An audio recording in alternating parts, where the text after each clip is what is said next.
We're going to talk about something very critical to solving problems in physics here. It's not a specific physics law itself, but it is fundamental to solving problems. It's how we set up a problem and how we define our reference system. In fact, this is probably one of the most critical items in solving problems in physics, and it's one of the most overlooked. I can look at 24 textbooks in this class, and most of them share maybe 1 to 2 pages on it. I want to get this point clear before we really move ahead. So, we're going to talk about reference systems. Everybody has a different reference system. We don't always think of it because we're hearing it in context. So let's give an example. We go to a football game. I'm standing next to a person from a parent of somebody from the other team. Let's say this is Bishop Moore, and this is Lake Highland Prep. We're looking at a particular play. I see the ball has moved 10 yards in this direction. I say, we've gained 10 yards. My friend says, we lost 10 yards. Anything toward that direction, I'm going to call it plus. He's going to call it a minus. That's tricky enough, but if we call a friend on the phone who doesn't have the context of the game and doesn't necessarily know who we're associated with, I might say, we're doing great, this game is fantastic, we're up by 14 points. And my friend might say, this game stinks, we're down by 14 points. Unless that other person knows what our reference system is and which one we're calling up or down, they don't know what we're talking about. They have no way of knowing what's going on in the game. Added to this problem. At the second half, we're going to switch sides. And so while the first half, I want the ball to keep moving this way, in the second half, I want it to go this way, and I'm calling to the left positive and to the right negative, and my friend is calling it the reverse. So we always are switching reference systems without thinking about it. The problem is when we start dealing with a physics problem, it becomes a very major obstacle. So let's take a look at some very simple concepts. We're going to eventually build into one simple problem.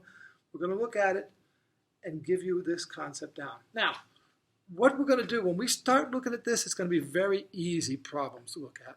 And I'm going to ask that all these early problems that you use this technique of laying out a problem, of defining your reference system and setting it up correctly.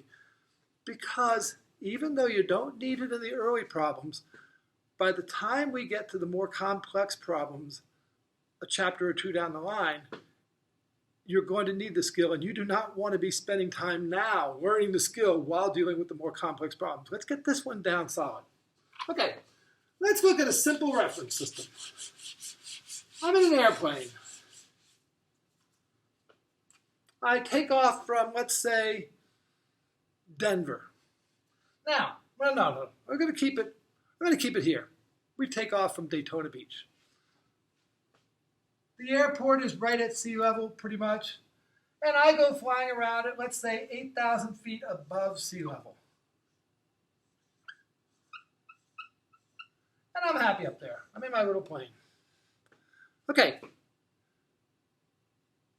I'm measuring all my measurements from sea level, which happens to be the same as the airport. Now, at the same time, the plane leaves from Denver. Now, Denver is 5,000 feet in the air. So the airport itself is 5,000 feet above sea level.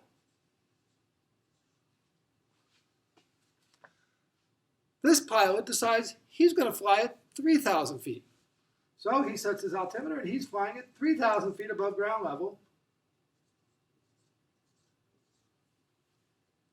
And he flies all the way over to Daytona Beach, doesn't change the elevation. His altimeter says 3,000 feet, mine says 8,000 feet, but we crash. We don't have the same reference system. There's a problem. So we've all agreed, we all understand that airplanes, particularly when they start getting into international flights and long distance flights, need to be referring to the exact same reference. They can't have their own heights. This guy cannot be measuring relative to this airport and this guy relative to this airport.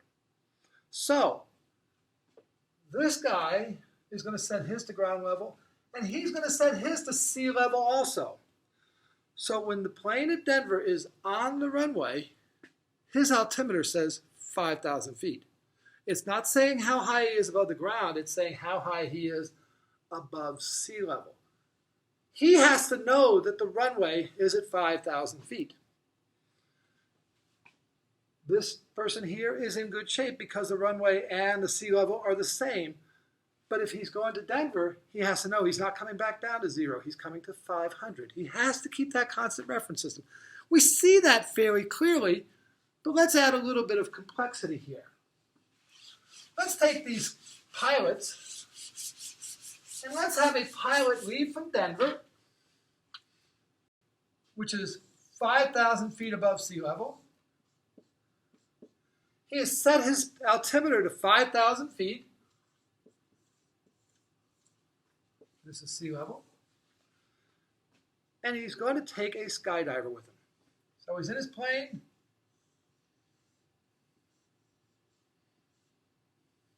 It's an ugly plane. And he's going to fly. It says 5,000 feet. The skydiver says, you know, I'm not wild about this notion. When I jump, I don't care how high I am above sea level. I care how high I am above the ground here. I'm going to set my altimeter to say 0. So the skydiver, and this is what they would do, would set his altimeter to say 0 when they're on the runway. The pilot would set his to 5,000 because he's got to deal with all the other planes in the sky. They're both talking about the same position. They're both on the ground at the airport.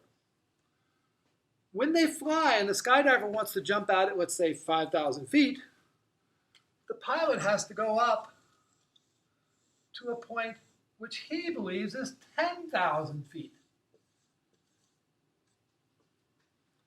which is 5,000 feet above the runway. They get to the point where it's time for the jumper to jump out. The jumper looks at his altimeter and says 5,000. Pilot looks at his altimeter and says 10,000. And they both say, we agree. They agree as to where they are because they recognize they have different reference systems. This guy is 0, is at the ground. This guy's 5,000 at the ground. They both will agree that they're 5,000 above the ground. This person says he's 10,000 feet now, the ground is 5,000, so he sees, the pilot sees that the difference is 5,000. The skydiver says, I'm at 5,000, the ground is 0, so he sees that as 5,000, and they're in complete agreement. As long as they each stay within their own reference system, there are no discrepancies, and as long as the context of the situation makes it obvious to them why there's a difference, they're not going to have a problem. But it can get a little more confusing. Okay, so let's take this plane out of Denver, and we're going to take a jump up to, we're going to jump in Aspen. So I don't know what the elevation of Aspen, I'm going to guess 9,000 feet. So we're going to leave from, this is sea level. Denver is at 5,000 feet.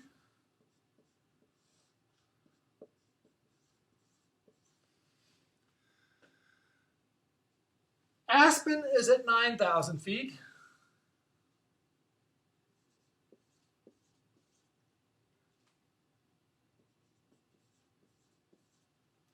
And the skydiver wants to jump from an elevation of 5,000 feet. I need to be 5,000 more. So the plane says he needs to be at 14,000 feet.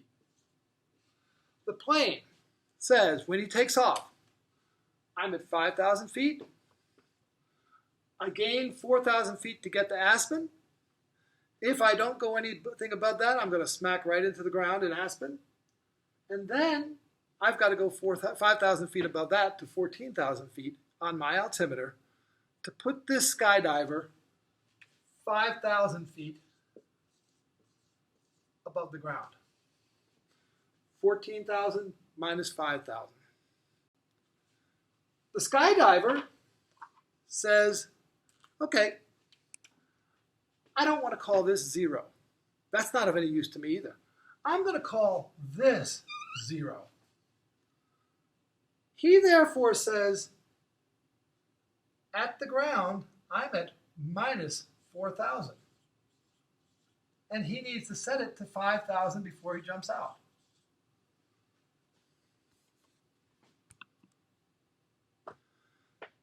That's important. Let's look at this. When they take off, the pilot says, altimeter set to 5,000. Skydiver says, altimeter set to negative 4,000. They say, good, we're ready to go. They get to Aspen. Pilot says, finally, after climbing up, I'm at 14,000 feet. Skydiver says, I see 5,000 feet. They say, good, we're in agreement, we're ready to go. They both see this is 5,000 feet. 5,000 minus 0, 14,000 minus 9,000. They're both 5,000 feet. As long as they stay within their own reference system and the context of the situation makes them realize that there is this discrepancy, they're not going to have a problem. If you try to cross-reference systems, you're going to go all wrong. You cannot subtract and say, well, the pilot says 14,000 feet. The skydiver wants to land at 0, so he's 14,000 feet above the takeoff or the landing zone. He can't do that. You've got to stay within your reference system. So we see already certain complexities starting to come in.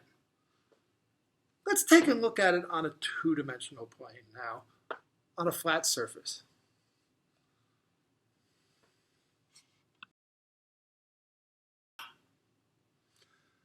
Okay, let's imagine you're driving around in your car. We're just looking at the flat ground now. We're not going to deal with elevation. We're all on the ground.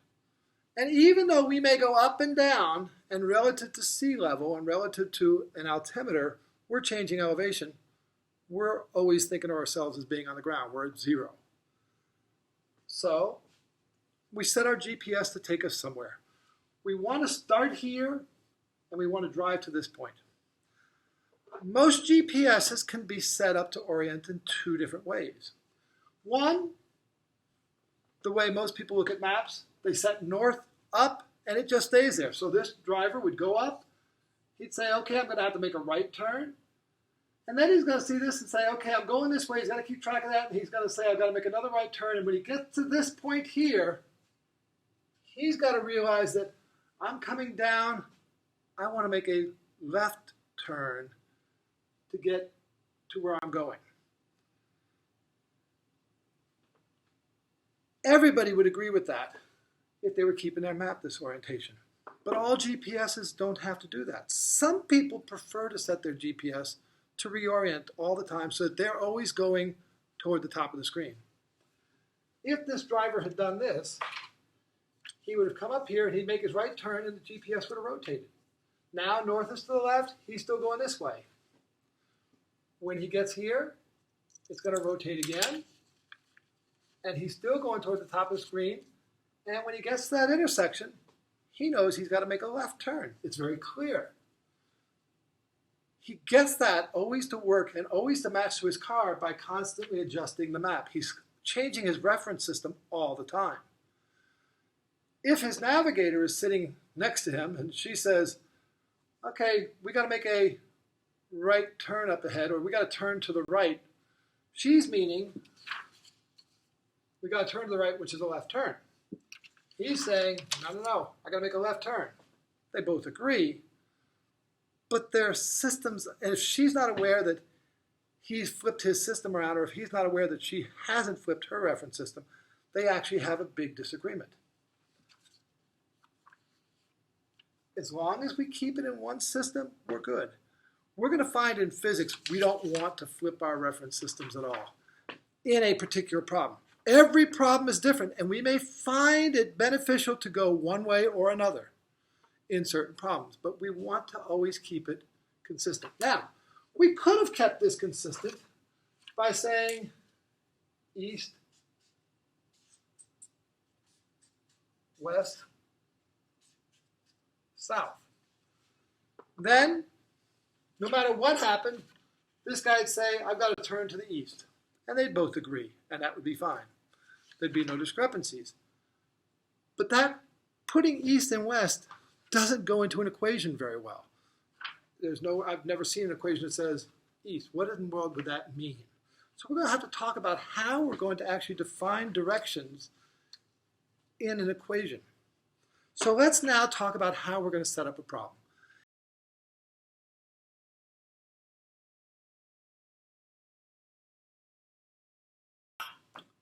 Okay, if we're looking at a map, the first thing we usually do is we orient it. Almost everybody will take a map, turn it so that north is going up toward the top, and then find where they are on the map. What he has just done to me is calibrated himself on that map. He knows now his orientation. He can get all around and figure out where he's trying to get to based upon that map with that orientation. Very few people find it very easy to do it without flipping that map and getting it correctly oriented. If you start trying to change things, you may lose track of exactly where you are, and you don't want to do that. So let's talk about this. Let's say we've got a bunch of people in line, all in black shirts, except for this one.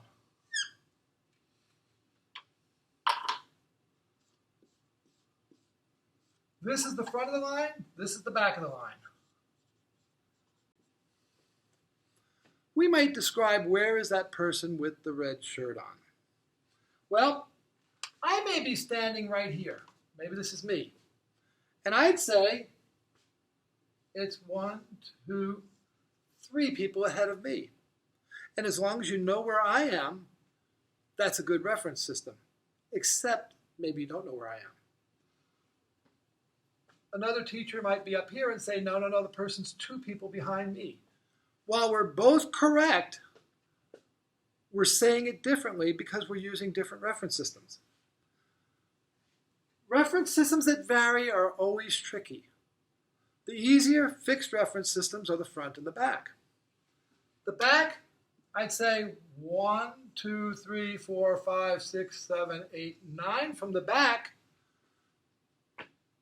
Or I'd say 1, 2, 3, 4, 5 from the front. And that would be pretty easy, except from the back and from the front don't always work either. So mathematically, we might do it slightly different. I might call this 0. I'm going to call this direction positive, this direction negative. This direction positive. Sorry, I went off the board. I might say, okay, this is 0. 1, 2, 3, 4, 5, 6, 7, 8, positive 9. And now I know exactly where he's located. That works, and there's a reason we're not going to want to use that.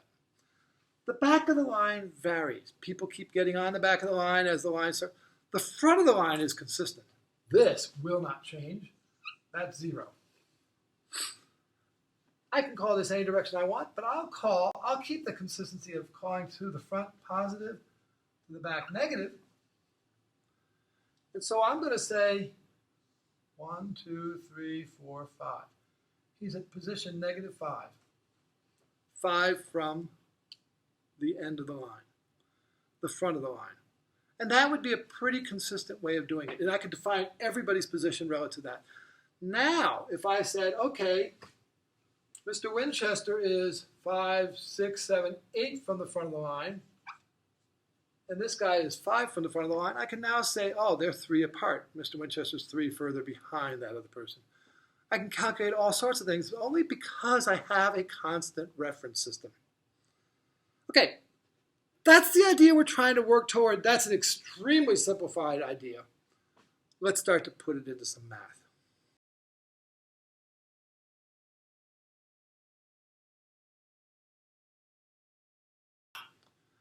Okay, let's look at one of the kinematics equations, which is the first unit we're going to use this technique on. This is what we'll call the position formula. We're going to become very formal with it, but let's just talk about what it means. This is your position x. Your position at any point in time t is defined, it can be calculated by this equation. 1/2 times your acceleration times the amount of time squared plus your initial velocity times your time plus your initial position, and that will tell you where your final position is, or your position at time t. Let's look at that in a very simple problem. Let's say I'm walking. No, I'm in a car driving.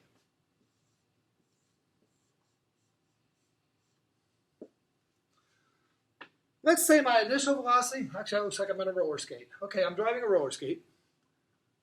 I have an initial velocity of 5 meters per second. And I'm going to accelerate at a rate of 2 meters per second squared. So every second, I'm going to be going 2 meters per second faster. So I start at 5, I'm going to be going 7, 9, 11, 13, 15. Acceleration equals 2 meters per second squared, and it's going to be in that direction. I'm going to be going faster and faster and faster. And I want to know how far I'm going to be in 10 seconds. Okay, reference system. I'm going to call this the positive direction, this the negative direction. My adversarial friend, the guy who went to Bishop Moore, he's going to call, no, this is negative, this is positive. And let's see what we both think we need to put into this equation. I say this is positive because it's going in the positive direction. This is positive because it's going in the positive direction. And let's say my initial position was 0. We'll just give it that we started at 0. My Bishop Moore friend says, no. Because that's the negative direction, this is negative. And because that's the negative direction, this is negative. This is negative. I'm sorry, did I say this was negative? That's positive too. They're both in the positive direction. Or they're both in the negative direction. They're both consistent. They're both in the same direction. So, let's look at the mathematics. In my case, I'm going to say x final equals 1/2 plus 2 times 10 squared plus my initial velocity, which is 5, times 10 plus my initial position, which is 0. That's going to be 100 plus 50. That's going to be 150. Plus 150. That's where I think we'll be at the end of this. My friend from Bishop Moore says this is going to be 1/2. He says the initial velocity is, the acceleration is -2. -2 times 10 squared. That's a squared. Plus -5 times 10 plus 0. And he gets -150. Okay. So we both have been extremely consistent with what we've put in, and we got extremely different answers. However, this is the second part of this whole setting up a problem. We put everything in consistent to one reference system. We can't start mixing them up. We can't say we'll use my perspective on velocity and his perspective on acceleration. We have to be consistent, and we interpret the results based upon that same reference system. Okay, so I say we're going to be 150 meters in the positive direction. That's the positive direction. I'm happy because my calculations have been proven perfect. We've got 150 meters in that positive direction. My friend is also happy because he says -150, we're going to be 150 meters in the negative direction. That's the negative direction. So we both have us predicted to be in the same place. That's the key. We have to be consistent with what we put into the problem and consistent in how we interpret those results. If we do that, we're going to be in great shape. Now, notice that when I started this problem, I defined what direction I called positive, what direction I called negative. That's critical. I know people like to skip it, but I'm going to tell you, that is where more errors are made, by not being consistent. We flip it all around without realizing it all the time. We saw with the skydiver and the pilot. They need to know what they're referencing, or else they're going to be very confused. If I just start looking at one altimeter or another, maybe I've got two skydivers. One who's going to drop off, I'm going to drop off at Denver, who says 5,000 feet is 0, and another who's going to drop off in Aspen who says that 9,000 feet is zero. Maybe we got three totally different calibrations, and they need to know where they're getting off and had their altimeter set appropriately. It has to be defined before you get going. If you don't, you'll probably waddle through the first few problems with relative ease anyway. But as the problems build in complexity, you're going to find confusion. By defining the reference system, you'll drastically reduce your chances of putting in simple little errors and really drastically improve your chance of getting correct answers in any of these problems. It is critical that we always define this. And as the problems build, you'll see it more and more. So let's start using it, and let's look at the next stage of problem and see how this can really confuse us.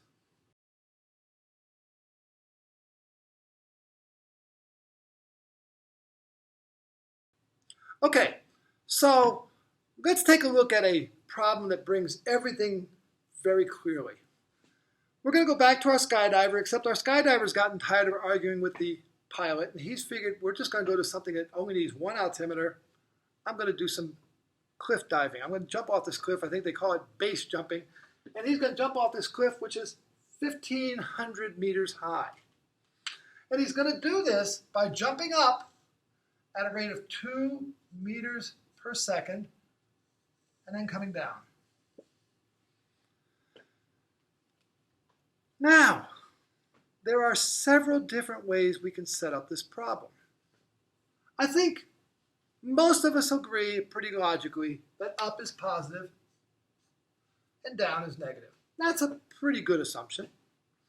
So, a lot of people, the spectators down on the bottom, are going to say, we're at 0,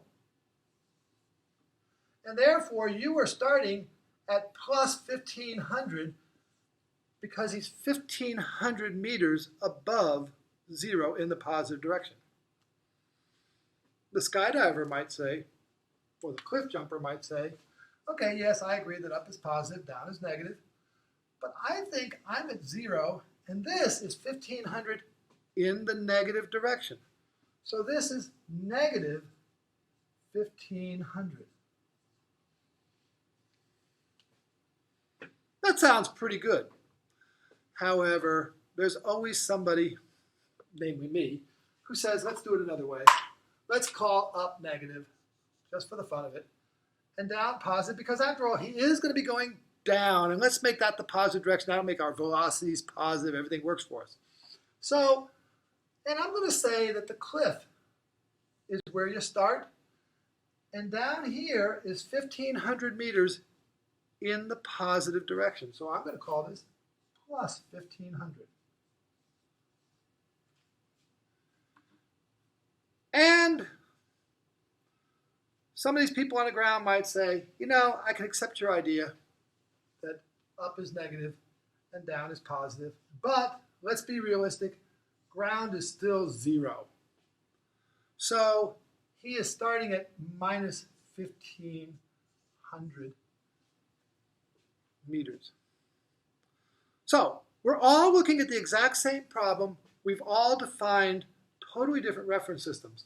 We've all put zeros in different locations, and we've all decided different directions about positive and negative. But in every case, everything is consistent so far. All right, let's take a look at the next trick. Initial velocity. This guy says, I'm jumping up at 2 meters per second. That's in the positive direction. So my initial velocity, velocity initial, is equal to plus 2. That's the people on the ground. The skydiver agrees with that. He says up is positive, and I'm going up, so my velocity initial is equal to plus 2. I don't agree with that. I called up negative, down positive. I've started my problem based upon that, so I have to stay consistent. He's going in the negative direction, so his velocity initial is negative 2.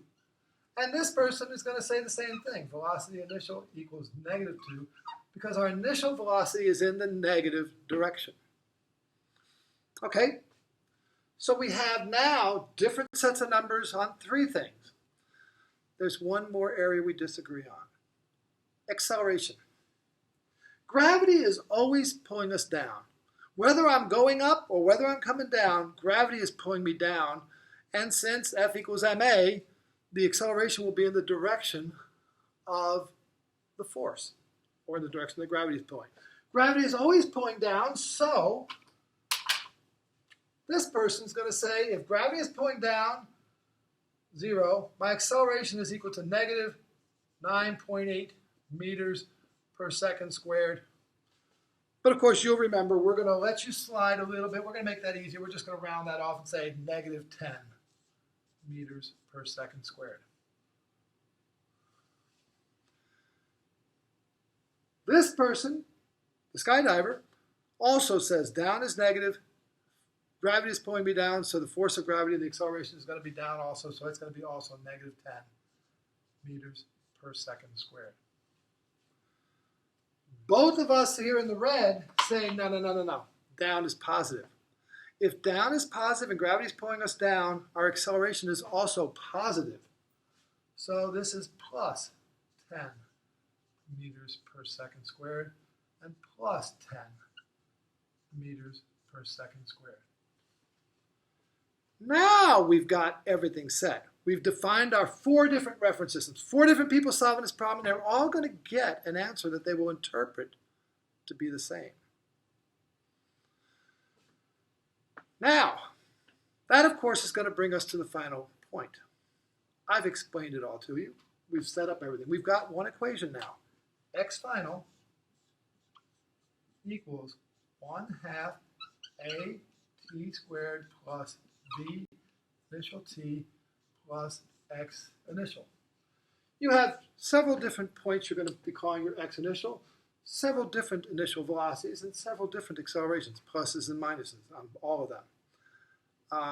Some people are going to say this x initial is 0. Some are going to say it's 1500. Some are going to say it's minus 1500. So we're left to figure out, where does he finally end up?